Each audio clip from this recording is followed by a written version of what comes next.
welcome to Bits and Pieces Quilting. Today I am excited to tell you all about the community round robin quilt along, so stay tuned.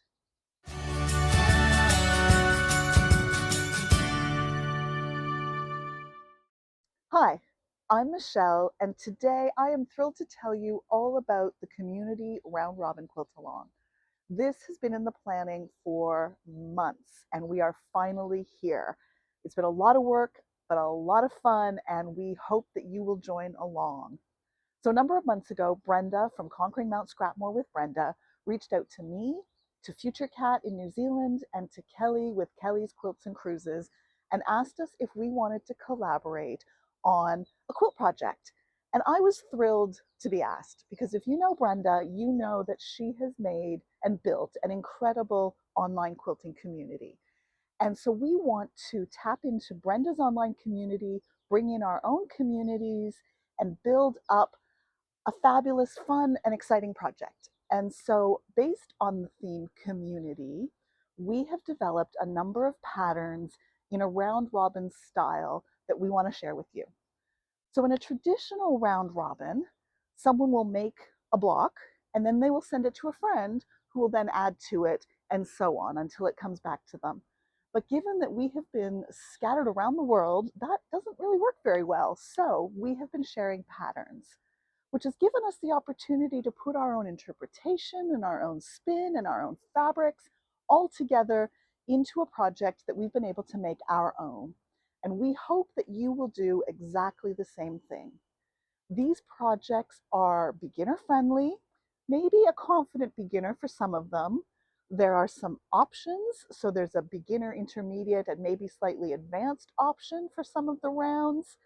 But it is 12 weeks of new and exciting quilt projects that we hope you will join us for.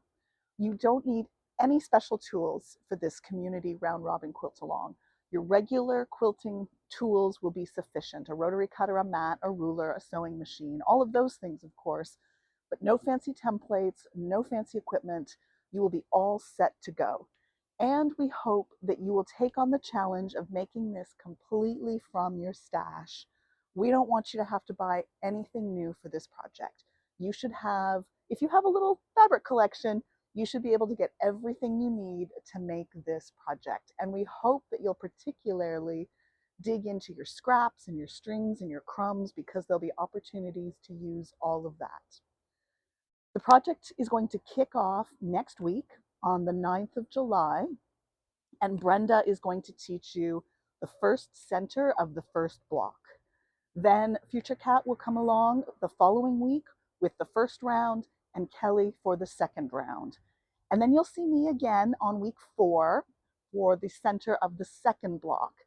And then we'll carry on down the line. So there's 4 separate blocks with 2 rounds across each block for a total of 12 different patterns and projects. And then you have the option. I have made 3 of each for a, what is that up to? A 12 block setting, which will be 3 by 4 when it's finally finished, 3 blocks by 4 blocks. Each block is quite big. They're going to be about 20.5 inches finished. So you'll get a very nice sized quilt once we get to the end of this quilt along. And then at the end, we'll also show you how we have each separately finished our projects to give you some ideas for how you might want to put your blocks together. So a lot of material coming up, and we will also provide patterns for you. So every week I invite you to go to my website at www.bitsandpiecesquilting.com, and the pattern for that week will be posted there. It'll be a PDF document for free that you'll be able to download. And then at the end of this, in 12 or 13 weeks or so, we'll bundle it all up into one pattern bundle that you can get as well. So when you get to my website, www.bitsandpiecesquilting.com, click on patterns in the top right-hand corner, and that'll take you to the page where all the free patterns will be available. The theme is community. So there's huge opportunities here for you to think about what community means to you. Is that people? Is that friends? Is that a place? Is that a location? Is that colors? Is that your pets? What does community mean? And it can mean anything to you. There will be opportunities in this project for you to maybe do a little bit of fussy cutting and to bring those ideas of community into your blocks. So all the details are in the description box down below. Don't forget to check out Brenda, Conquering Mount Scrapmore with Brenda, Future Cat New Zealand, Kelly's Quilts and Cruises, and of course my own channel at Bits and Pieces Quilting, and we hope you'll join us for this project. Thanks very much for watching, and we look forward to working with you on this.